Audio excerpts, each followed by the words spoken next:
My name is Lily, and I've had hidradenitis suppurativa, HS, for years. I finally found some relief since taking Cosentyx. Relief means I can show up more. Cosentyx secukinumab is prescribed for adults with moderate to severe hidradenitis suppurativa, HS. Don't use if you're allergic to Cosentyx. Before starting, get checked for tuberculosis. An increased risk of infections and lowered ability to fight them may occur, like tuberculosis or other serious bacterial, fungal, or viral infections. Some are fatal.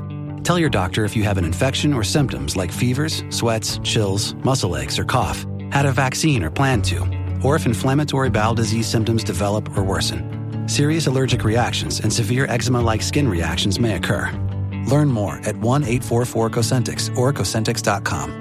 Ask your dermatologist about Cosentyx.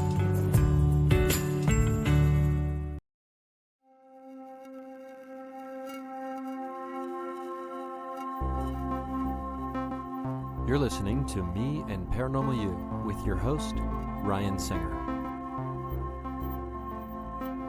It's more fun to believe. Third year bonus.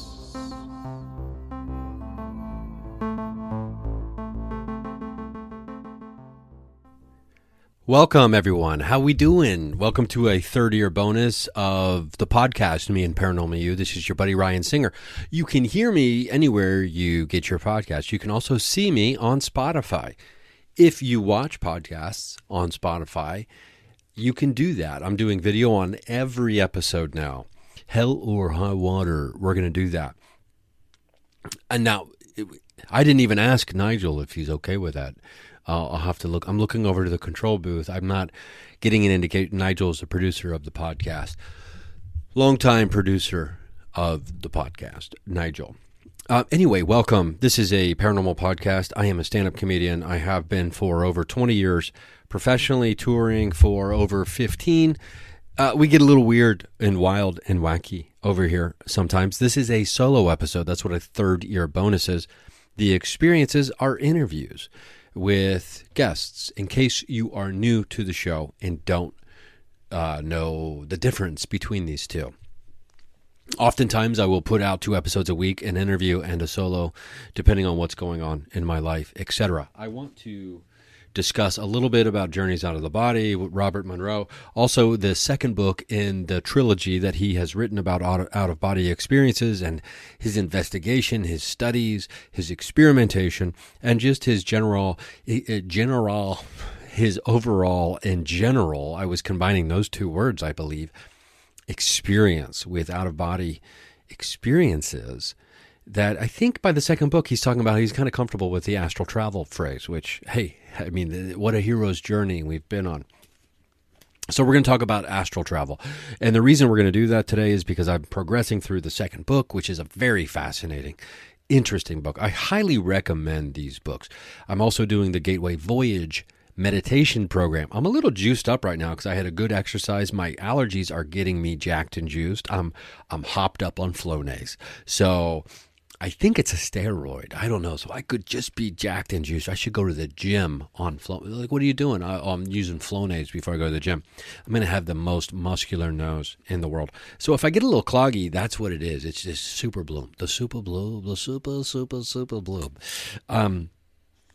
But there's a couple parts from the first book, Journeys Out of the Body by Robert Monroe, that this cover is interesting. I was reading this at the airport once, and I could tell people were like, what is this guy? What's this guy reading over there? Just a guy staring at a naked guy or something? It doesn't matter what other people think of you. I think we're all well past that, aren't we? So there's a couple, I make notations with those, you can kind of see here with the sticky note things, things I need to go back and look or reference and or share with you. Because not everybody has time to read all these books. Maybe they're reading romance novels or something else. Let me find my glasses, my readers. There's going to be a little bit of a glare. Sorry about that. Okay, so here we go. This was interesting. Now, we are talking about this is the end of the book. So this is kind of in conclusion thoughts about his experimentation and his journey, trying to understand what is even happening to him, which he was not trying to have out-of-body experiences. They were just occurring. And over time, he decided to start keeping very detailed notes and then bringing friends in, other people involved. Now it's to the point where they're doing like formalized study and accumulation of data, quantitative data, one of those.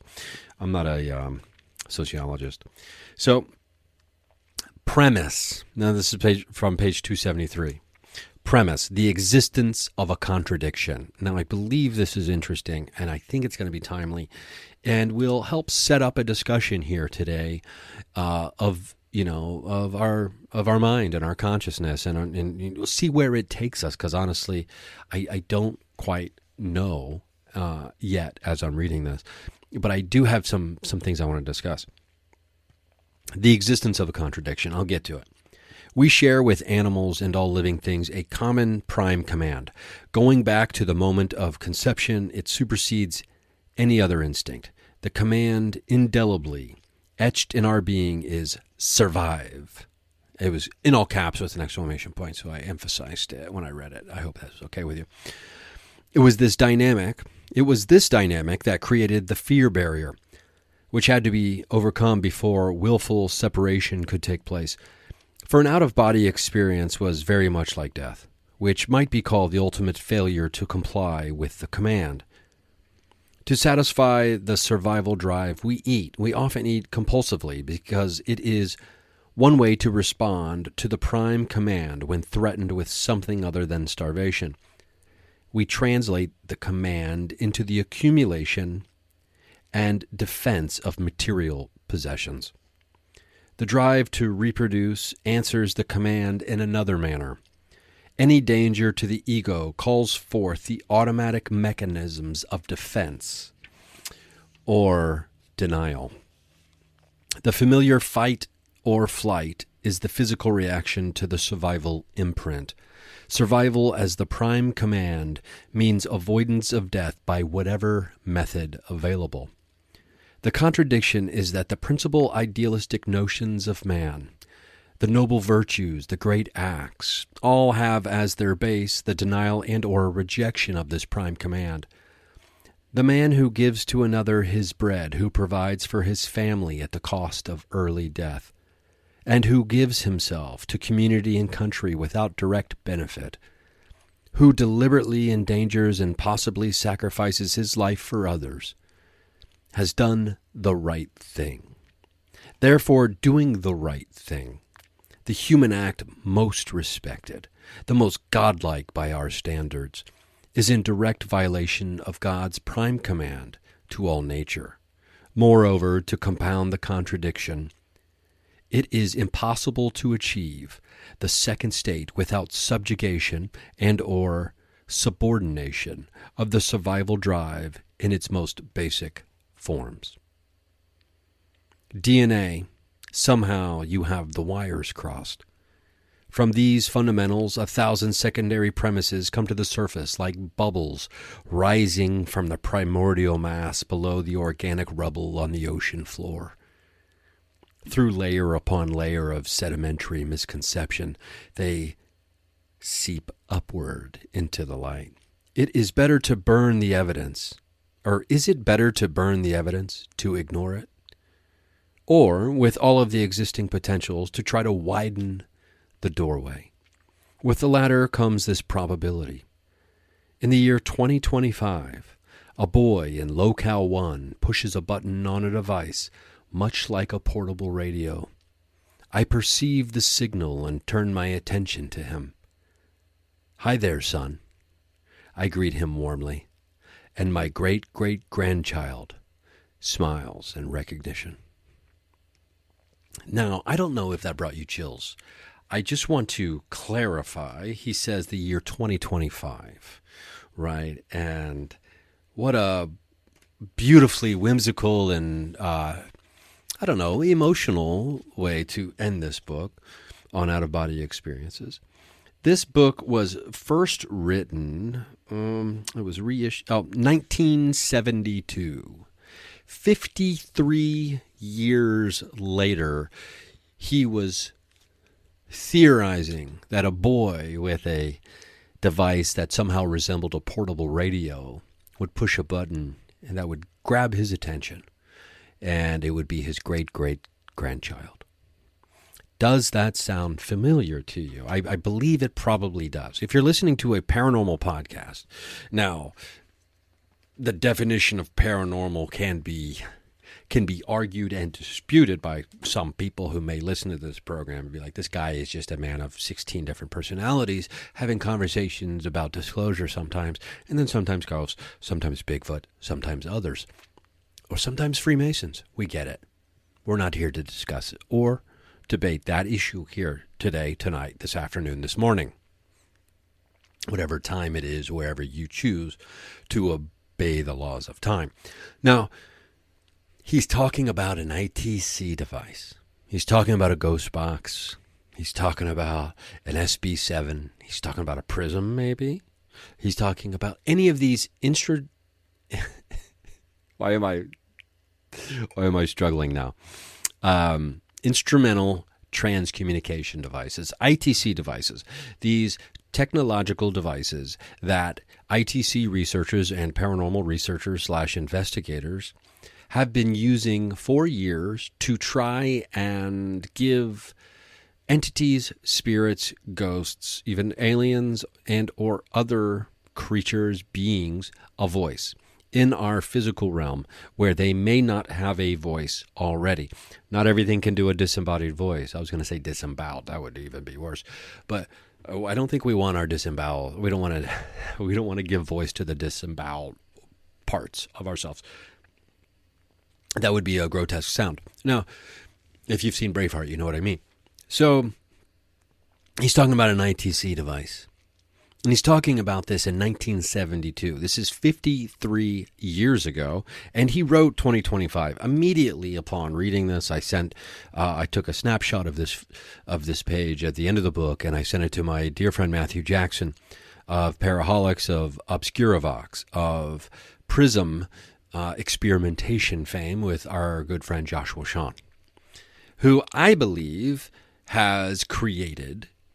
Joshua Son has created a device that is, quite frankly, just utterly bonkers and creates the closest thing I've ever been able to get to direct communication with some kind of intelligent form, give or take. The Gateway device, also by Eric Connor, friend of the show. You know him, you love him, Epic Paranormal.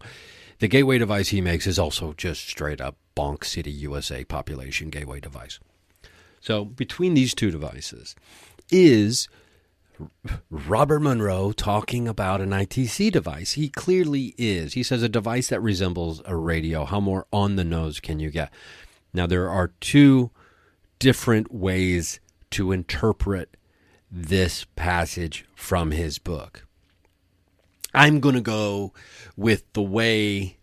I'm going to go with the interpretation that you might consider, or a skeptical person, or a more reasonable person, or more materialistically minded person might consider to be bonkers. But I am here to tell you that in 1972, Robert Monroe was familiar with ITC device of some kind. He already had seen and or used or knew people who were using or trying to create prototypes, etc., maybe within the government of the United States. And we all know famously his meditation program was taken by the government and used to train CIA officers. That has been revealed through Freedom of Information requests, FOIA, the FOIA Act. That has all come to light. I should put all of that on the Patreon page, the documentation for that, so we can kind of have a hub and we can kind of, I don't know, is my life being swallowed by out-of-body and astral projection and remote viewing and things like that? What is your life being swallowed by? The NBA playoffs? I would rather have it swallowed by such an interdimensional delight as this. But Robert Monroe, it's my argument that the only reason he even says something like that is it's not beyond the realm of possibility and the scope of our imagination to understand that Robert Monroe, someone who had made all of his money, his living in the world of broadcast, it's not crazy to think that he would imagine that such a device could communicate with the dead, considering he was already doing it on his astral travels. Now, was he given this information while traveling from an entity? We don't know that quite yet, and I have not gotten any information in Far Journeys, which is the second installment of his out-of-body books by Robert Monroe there. So you can see the whole thing. You can see about how far in I am on that. About maybe just, somewhere between 1/3 and 1/2 of the way through that book. And then I go to Ultimate Journeys, which is the third and final book. Now, sometimes I get in danger of reading too far ahead of my own meditation progress, but then I think to myself, there's no problem with that. It's just reinforcement of ideas and things. So back to what I'm saying. The shocking revelation that Robert Monroe, in fact, did know about ITC by a different name, or maybe wasn't named that quite yet, because when we talked to Matthew Jackson, and so I just start hitting him up. I'm blowing up his phone at, probably 3 a.m. where he lives. I do have a tendency to blow through that kind of barrier with people in my friendships because I'm a comedian. I'm always up late. Comedians always text each other late. It's no big whoop, right? So something pops in my mind. I'm like, oh, I got to boom. And I text somebody. And they're in bed. Hopefully they have their phone on silent. I think most of us probably do when we're sleeping in a do not disturb situation. And Matthew Jackson has told me. So Matt and I are talking and discussing, and he said off the top of his head, this was just an off the top of the head kind of moment, he said ITC 2002 is when we can kind of put a pin in it as far as like the official... the official designation of that acronym anyway. Now, were there people using devices trying to communicate with the other side and with other intelligences before that? Most certainly, the Ouija board is a device, a very practical device. Now, granted, it was a fun party game until the movie The Exorcist came out, and now half the world are terrified of the Ouija board because of that movie. That was the effect of cinema back then, of a movie that became super popular. So that is when the Ouija board no longer became something that all kinds of people would do at their house when they'd have people over and have gatherings or parties. It now became something insidious, demonic, etc., all because of the movie The Exorcist. And that is why, my friends, I have a Ouija board right here. Some people might be like, I'm calling bullshit on you. And there you go. There's my Ouija board. I keep it with me everywhere I go. Now, that is not true, but I used to. Previously, I lived in a house where one of my roommates was not keen on me keeping the Ouija board in the house, so I didn't at that time. But, I haven't used it in the new place. So I'm not exactly trying to use it in here, but I'm not exactly not trying to use it in here, if you know what I'm saying. So, hey, if you got my number, use it. Come on over. Let's do a full-on seance. We'd have to make sure everyone else that lived here was not here because I don't have their approval at this time. So, TBD, to be determined. We could do it outside, though. So, I actually know about 3 people right now off the top of my head that would be down for this. Anyway, Robert Monroe knew about ITC devices.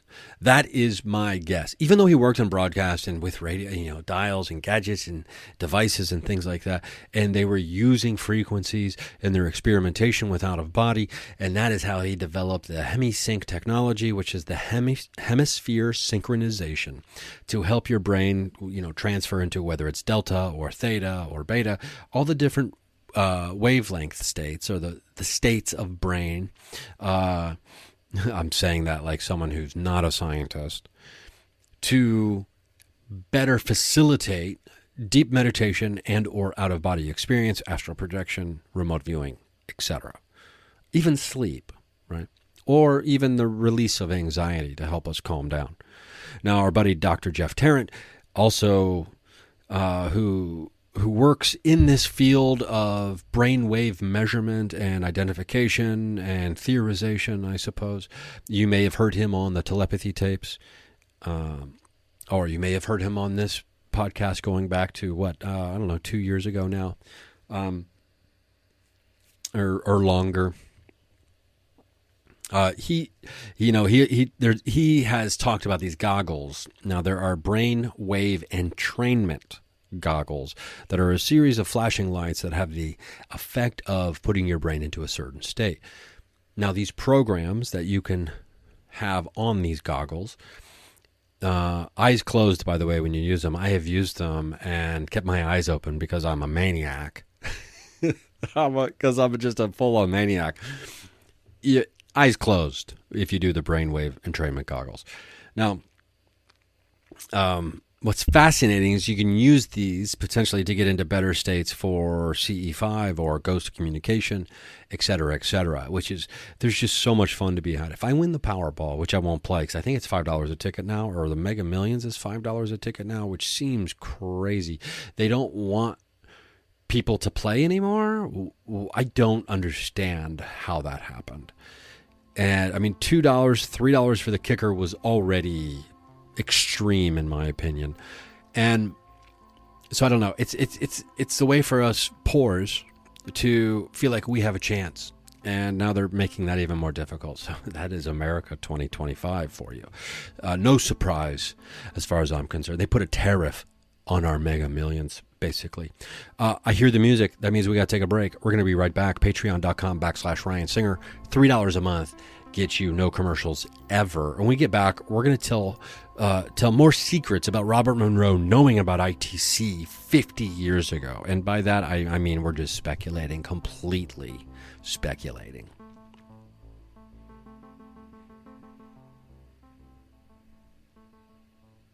And I'm back, and I hope you're back with me. If you're a patron, we were only gone for maybe a few seconds, and you probably saw me just staring weirdly into the camera as I waited for about 5 seconds to pass so I can see dead space in the audio form where I know to insert the ads, even though I have them predetermined roughly at the same time every episode, at least on these 30-year bonuses. But sometimes we mix it up because we want to change things. This change is good, keeps our brain fresh. I am convinced, I'm talking about Journeys Out of Body, we're talking about the Gateway Voyage, we're talking about the final line in Robert Monroe's first book, where he says a boy somewhere picks up what looks to be a device that looks like a radio, and it catches my attention, and basically I say hello. He says hello. Basically he's talking about his great-great-grandchild in the future, in the year 2025, which is right now, which is really cool, right? That's a fun little sync on reading this book and finishing it in the year 2025. He's basically talking about a ghost box, communicating with someone who's in the living form, in the no longer living form, the non-material form. Really, really fascinating stuff. And considering how so many different things have happened at the Monroe Institute, so many gatherings of whether it's secret government officials with fringe scientists, where they have had retreats, meetings. The Monroe Institute is a hot spot. It's a hotbed of anomalous research activity, and the people in formalized governmental positions and or scientific fields of study, they are all eventually showing up there. Now, I don't have $2,600 right now to go do the Gateway Voyage retreat for a week. And if I did, I'd go. You bet your sweet tush I would be there later this summer. As soon as my tour is over, I would just go straight there. Now, it's in, I can't remember exactly where it is. It's in North Carolina somewhere. And North Carolina is the hub. It's the hotbed of parapsychology, right?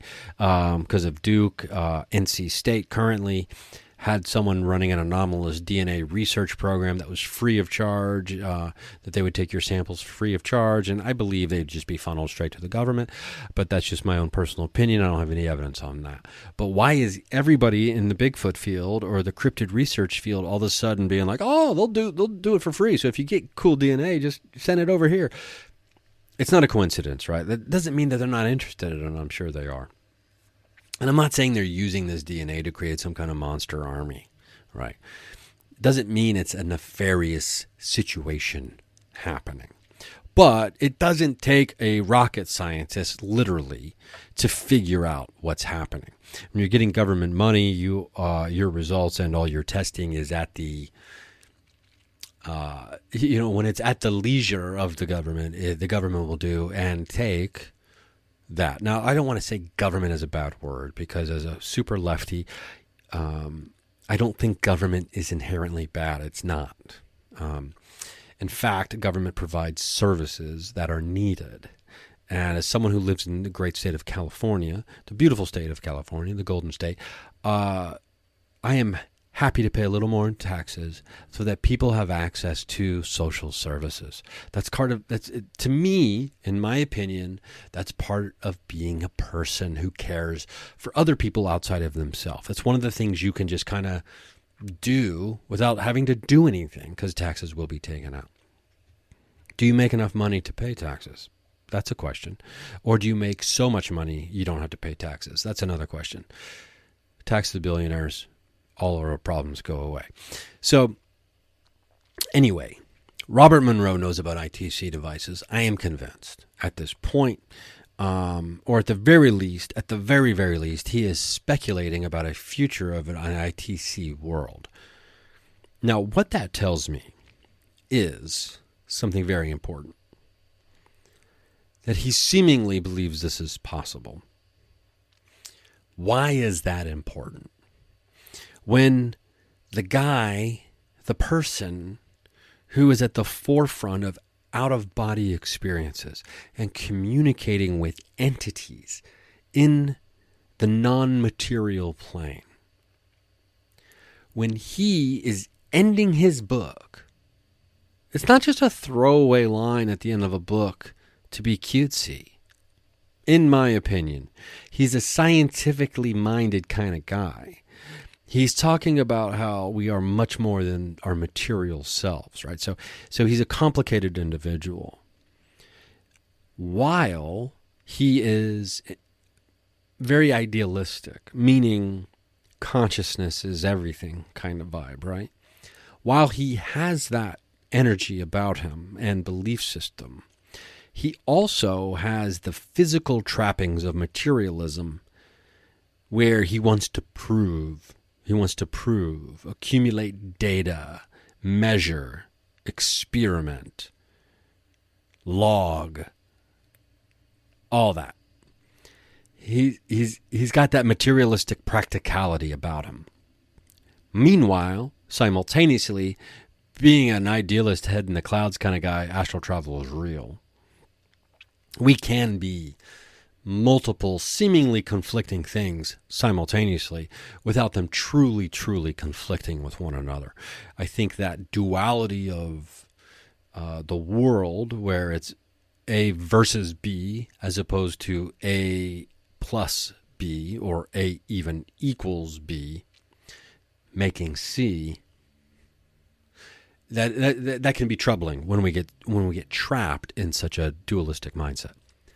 Now, what's really fascinating here is, even if he hadn't seen one, he knew what the future was bringing.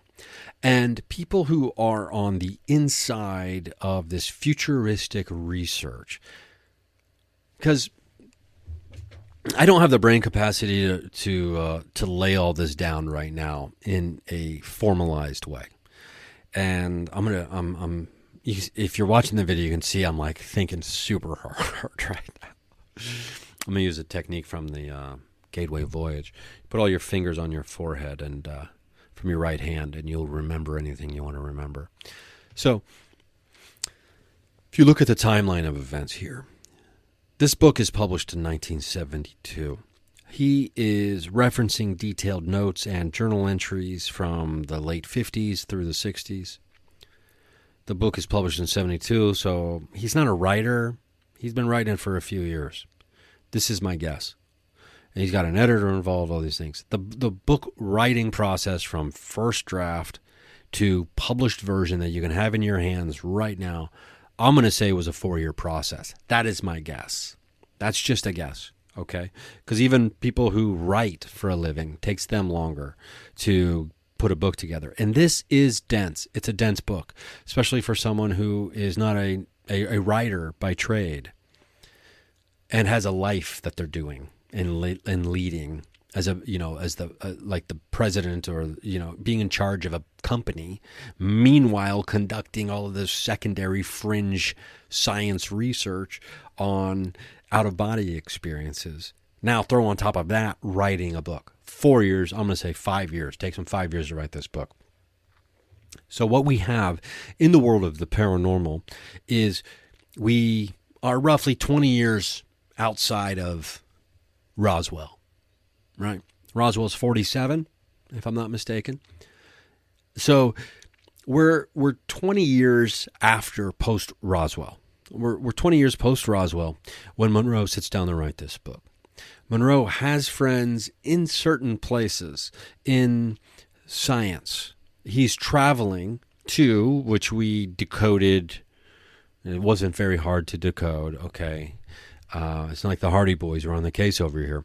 But we've already established that he went to North Carolina State University and had scientific testing there done on his astral body, or his out-of-body experiments or experiences. There were experiments about his experiences there. Very similar word. That's interesting. Maybe I'll make a note of that in my mind and come back to it another time. And Russell Targ was involved. So we've got Russell Targ involved, who's one of like the grandfathers of all the parapsychology research, right? He's one of the names you hear about all the time. Now you've got Robert Monroe and him becoming acquainted and becoming friends through this process. And this is in the 60s, 60 years ago. And Russell Targ is still out there, by the way. I believe he's still out there.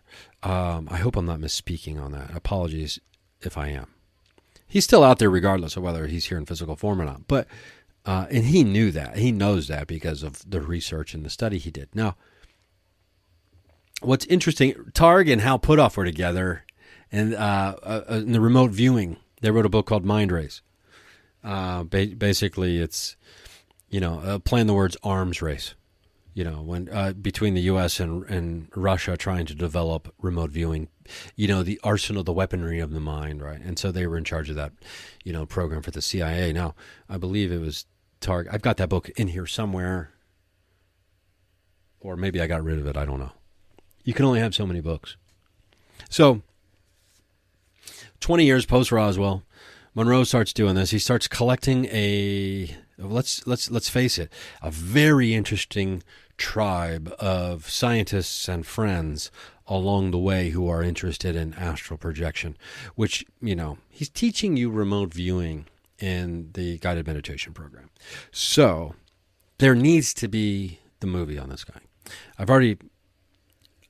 I would hit pause on everything else in my life and start writing the biopic right now if I could. Maybe I'll just never sleep again. Maybe I need to be on speed. Maybe I just need to get some speed. Yeah, because it'd be a great script. Oh, yeah. And then he really hurried up and did these. It's like, okay, the thing becomes the writer. So we're at the forefront. We are in the wild, wild west, so to speak, of anomalous research at this time in the 60s. It wasn't just Jack Kerouac being a maniac, right? We're talking about the possibilities and the open-mindedness of certain people leading to incredibly expansive and oftentimes hidden programs of the government. Now, we are currently in the year 2025 as I'm recording this, and we have people like Dr. Stephen Greer leading the disclosure movement, at least on the right side of history, in my opinion. We have people like Lou Elizondo, who's just a spook, who's trying to give you some disinformation, trying to make you scared of aliens and UFOs. Don't care for the tactics that he's using.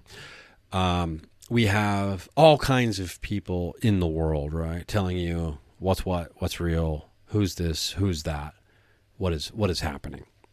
And amidst all of that, you have these other fields, these other bubbles of research that are actually becoming more and more robust. The field of consciousness, for example, I would argue is probably, I would suspect has always been certainly quite robust in some ways.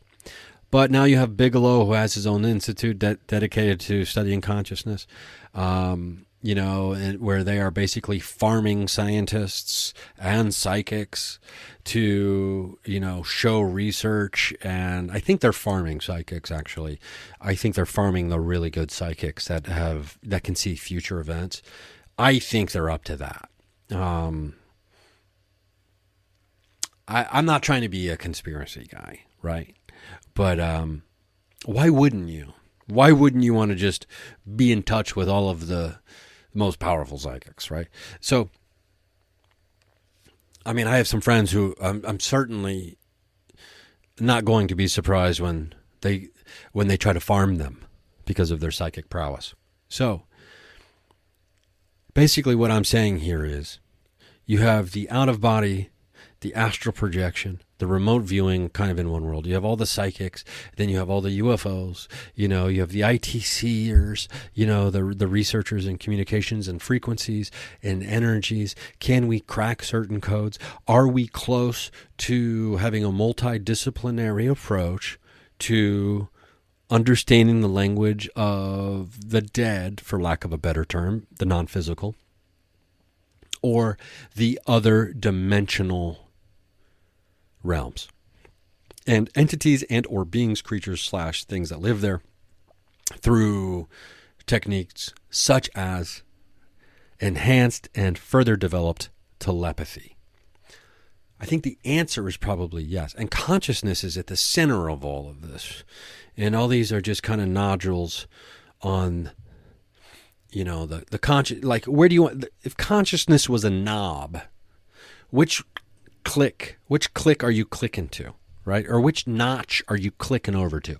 So you have your consciousness knob and it's on ghosts. Okay, I'm going to use my consciousness to talk to ghosts, and I will enhance that through certain frequencies.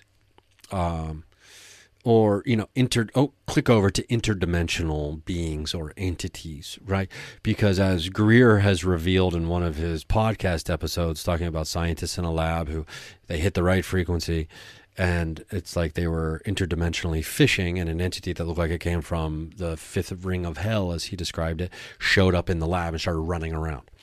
So you have the ghost notch, click over to the interdimensional entity notch. You can click over, and within that notch, there are probably levels of entity that you could communicate with.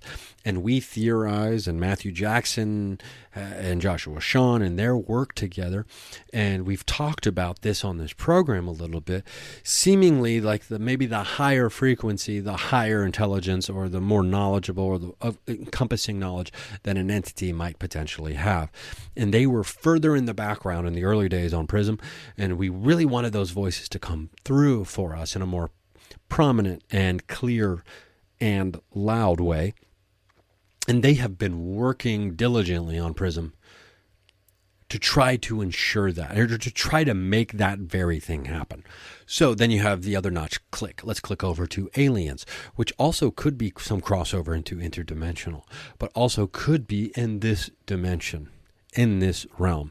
And then click over to creatures, cryptids, who are also in this realm, who have a 3D presence here, have a physical presence here, but also potentially can switch in and out of that.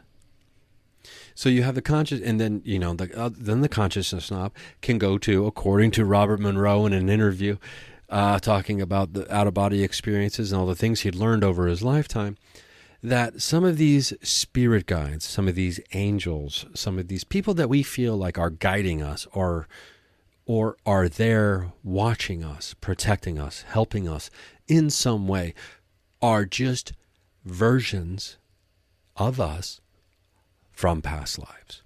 Past lives, you and me, helping current life, us, to get through this life, hopefully maybe learn something along the way, come back next time even, I don't know, more advanced, smarter, more intelligent, potentially. All these notches, consciousness is the key. So, consciousness is the key. I've got all these books here I need to read, and I wish I could read them now, instantaneously, and keep all of their knowledge. I mean, the reason I have to do this to books is because I won't remember everything. Because then I'm reading another book as soon as I'm done with it. Like, for example, I'm about ready to have my mind blown right now. Why? Because I marked something that I thought was important to remember in Journeys Out of the Body by Robert Monroe, the first book. And I don't remember exactly what this passage is. How could I? Let's just see what it is. The subtitle is Premise, the Existence of a Third Force. Ooh, did you watch Andor? I'm not going to, no spoilers. Actually, we're going to read this as soon as we get back. Looks like I hear the music. The existence of a third force. Are we ready to have our mind blown here as soon as we get back? I think we are. Just a reminder, patreon.com/Ryan Singer. $3 a month gets you no commercials. Thank you to the new patrons who pop up over there. And hey, if you've been a patron for a while and you got to take a break, I ain't mad at you. There's no obligation here. You can remain a free patron though. You can stop paying, but you don't have to. You can still hang out at the watering hole. So we're going to be right back after this short break.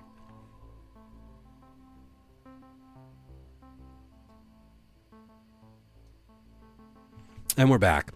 I hope you're back. I think you are. Let's have our mind blown from a passage from page 270 in Journeys Out of the Body by Robert Monroe. Premise, the existence of a third force. This is the energy means by which the second body operates and is quite probably fundamental in the thought process. It is not known whether this force is generated by living entities or is an ever-present field force, modulated in some manner by such beings. It does, however, have some notable characteristics. It bears a distinct relationship to electricity and magnetism. Here we go. It might be conceived of as a third of a triad, which is cyclic. Electricity is to magnetism as magnetism is to force X, as force X is to electricity. Hence the label third force, which I did not originate. The trinity of our theologies may have begun when this was common knowledge in ages past, and subsequently distorted in the retelling. Given this interaction with electricity and magnetism, it seems probable that the existence of one part of the triad creates secondary or tertiary patterns among the other two. So it may be that when we think we are utilizing this third force, which then is only slightly represented in purely electrical or magnetic form, it is presumed that this third force action can be detected and measured by instruments already developed. It is presumed that this third force action can be detected and measured by instruments already developed. To date, this has not been attempted in a serious, consistent study. On the other hand, there is no evidence that strong applications of electricity or magnetism or any combinations of electromagnetic radiation generate significant amounts of the third force. They do, however, appear to act upon the latter in much the same manner as light is affected. Experiments with the only known transducer, the human mind, show consciousness constantly trying to symbolize this third force in terms of electricity and vibration. It, quote, sees end quote, and, quote, feels, end quote, electrical conductors, flashes, and often actual physical shock, and attempting to translate this energy field into known experience. In one test, as noted, a disassociation and movement in the second body was attempted from within a charged Faraday cage, where the physical body was completely surrounded by a strong DC electrical field. It was found that movement through the charged walls of the cage while in the second body was impossible. With the charge removed, there was no problem. So, second body, BT dubs. By the way, as a refresher, the astral body. Although you will get into the second book, and then you'll understand that there potentially is a third body. I mean, are you ready for third body talk yet? Are we ready to talk about that third ass body? Are we ready to talk about that third ass body, dude? Are you ready to hear the truth about your third ass body? Okay, enough of that. It's like third ass body gone wild. Consciousness has a vibration. Did you pick up on that part?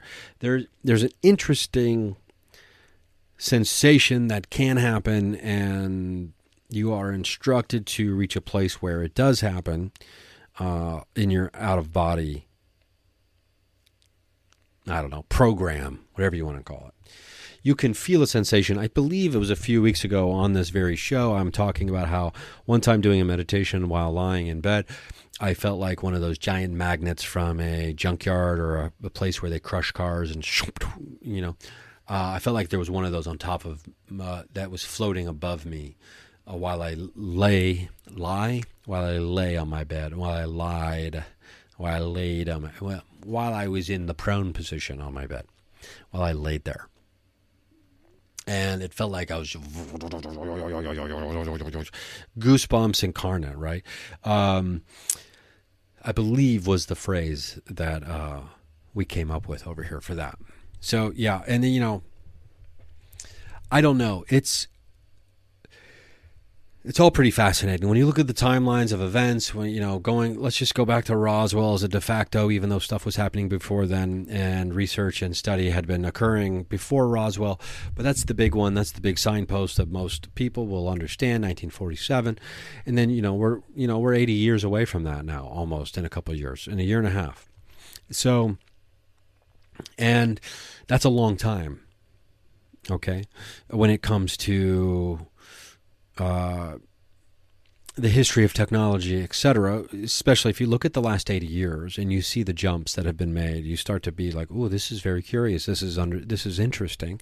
And I think we all kind of get it, right? And we all understand certain jumps have been made outside of ourselves.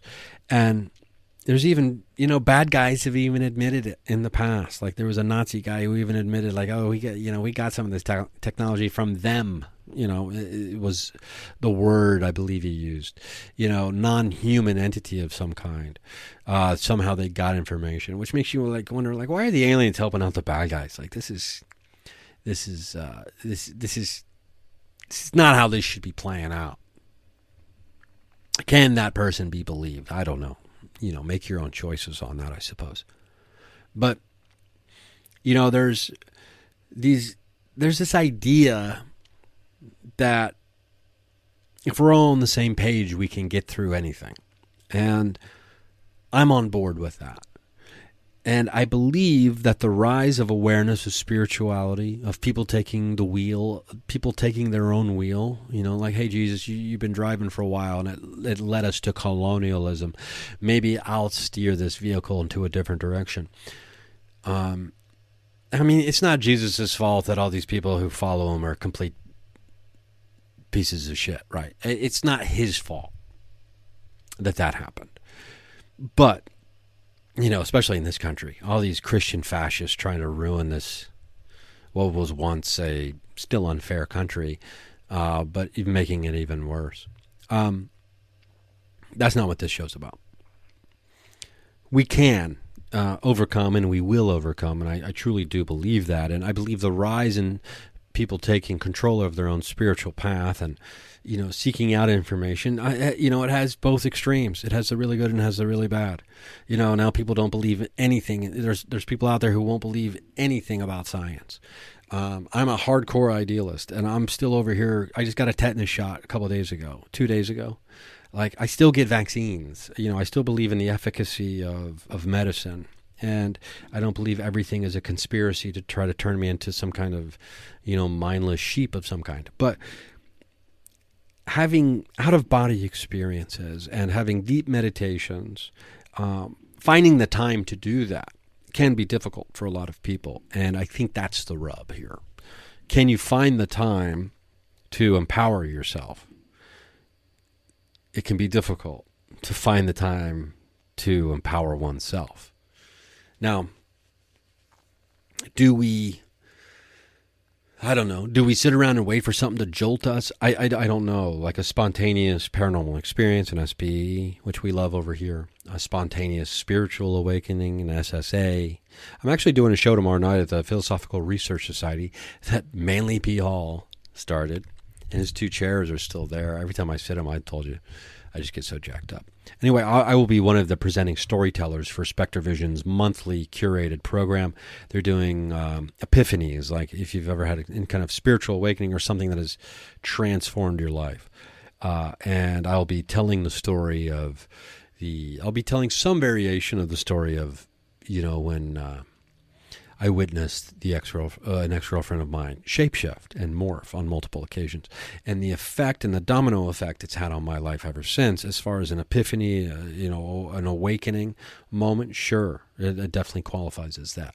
When I realize in that moment that everything I thought to be science fiction or mythology was potentially very true and very real, and a handful of years later, it sent me on the path of starting this podcast. And here we are now, going on expeditions looking for Bigfoot and portals and ghosts and haunted houses and,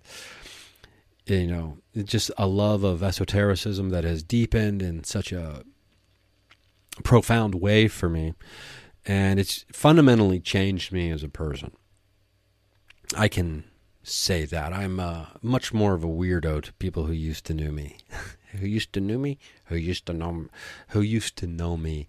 They thought I was a weirdo back then. But you didn't have to be much of a weirdo to be considered a weirdo where I grew up. Oh, you're a middle child and you're left-handed? You're weird, right? I mean, simply being left-handed and, a little bit quirky made you a weirdo in Southern Ohio back in the 80s. I mean, pretty fascinating stuff. But if you're around, you should come to that show. If you're anywhere near Los Angeles tomorrow, it's very short notice. I believe it's at 7:30. So come on out to the Philosophical Research Society. They have great programming there all the time. The Saturday night, the next night, and 2 nights, there'll be this great comedy show by Allison Stevenson. One of my favorite comics, Lizzie Cooperman's going to be on that show. I mean, it's called The Talk Show, and anyway, they're doing comedy there. I mean, it's incredible. It's an incredible place. And, okay, I'm sidetracked. But in Far Journeys, the second book by Monroe, what we're learning here is that there's a second body. And we don't have time to get into that. We're going to wrap this up here in a few minutes. But there's, locale 1, locale 2, locale 3. At the end of the book, he says, a boy in locale 1. What is locale 1? Locale 1 is our world here, is our physical world. So just as a refresher. Now, you might be thinking to yourself, Ryan, I'm interested in trying to get into this out-of-body stuff, and I just haven't done it yet. And you need a sign from the universe. You need a grand synchronicity to, to trigger the response in you to really commit. And let me just say this. There is one person out there listening, and I hope you message me. I need to say this, and it's not going to make sense to anybody else, okay? And I don't know who this person is, by the way. And this isn't an inside joke.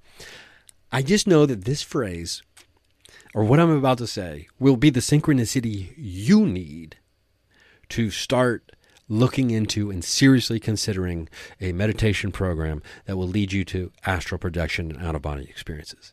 And I need just to say the phrase, I have to say it or it's going to be in my head forever. You got to watch Back to the Future. Now, I don't know who that's for, but you got to watch Back to the Future. So if you are that person listening right now, you understand what I'm saying to you. Okay, this is for you specifically. You got to watch Back to the Future. There's your synchronicity hit, my friend. There it is. So get on that. But others might be like, well, Ryan, I'm also on board and I have no idea what you got to watch Back to the Future even means. Well, here's just some beginning notes. Okay, I've started taking notes down separate from like the notes I do from experiences I've had, like a dream journal, but like a meditation journal / dream journal. I'll just show it to you. This is for dreams and or meditation, crazy meditation experiences, right? So this is my journal for that. Too many notebooks. 100 notebooks versus one weirdo. There's your meme. One weirdo versus 100 notebooks. Excuse me. So there's preliminary exercises you can do. And I think I'll just list the first three. Relaxation is number one. Number two is attain a state of vibration. And number three is control of those vibrations. So before we can get to the vibrations and the control of the vibrations, which by the way, I'm a work in progress on that. Okay. Now, relaxation might seem, to some of you, it might seem quite easy. To others, it might seem like I just asked you to build a hydrogen bomb on your own. I can get so juiced up and so jacked, right? Because, I mean, I had a cup of coffee at, 5:45 tonight? Just because I have so much going on, I just need juice, right? And then I don't think about later. I'm like, oh, I'm so jittery and juiced up. How am I supposed to meditate? How am I supposed to get into the meditative state when I'm drinking caffeine all day and getting juiced and jacked? Well, that's a very good question. I don't drink Diet Coke anymore, but I got this little squirt. Some of it's got caffeine in it. You can do it. If I can do it, here's what I'll tell you. If I can do this, anybody can do this, okay? I mean, I lay down on my bed. I got 16 different things I want to do suddenly, right? And you probably know 14 of them. So, because we're all the same in certain ways.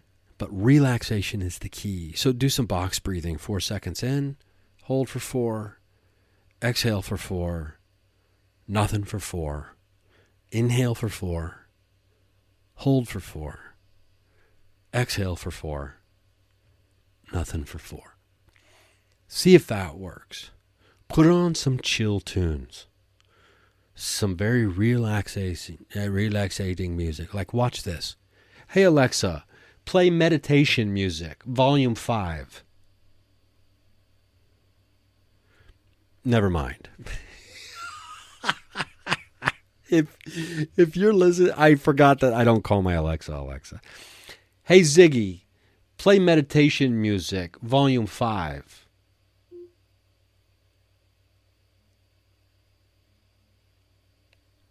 We're not going to hear it. This is a disaster. But if you're listening to this without headphones on, you may have just got your Alexa to play meditation music at volume 5. Find a YouTube video, find anything, nature noises, anything that you find relaxing. Drink some sleepy time tea if you're super jittery. That might, at the very least, level you out a little bit in about 20 minutes or whatever it takes. I've got sleepy time tea and I always forget that I have it. I have got gummies. I've got hemp gummies here. They are 15 million milligrams or whatever that is. It's some ridiculously high number. I take those every once in a while before sleep. Those were recommended to me from someone who also suffers from insomnia, and they said they're the only thing that helps them sleep. And I got to tell you, every once in a while they do. I don't sleep through the night as much as I used to anymore, but I'm using the Chinese calendar, according to Ron Towski, hooked me up with that to see what part of my body might be speaking to me if you wake up at the same time in the middle of the night over and over and over again. That could be the Chinese organ calendar will tell you what part of your body is trying to reach out to you to give you a message that it might need you might need to pay attention to it if in fact that's happening to you. So... But anyway, any way you can find to relax. And I know many people over the years have messaged me like, oh, your voice puts me to sleep. It's very relaxing. So just listen to me talk. That might work for some of you. Anyway, oh God, the episode's over, but I got so much to tell you. June 11th, world premiere of Fitz, the documentary in Trinidad at the Trinidad State Junior College, the theater there on campus. We're doing it at 6 o'clock. On June 11th, that's a Wednesday night. If you're anywhere near Trinidad, Colorado, come see Fitz. I'll post more about that later as we get closer. Anyway, I love you. I hope you love yourself. Hope to see you at a live show this summer. If not, I'll see you at the watering hole on the astral plane.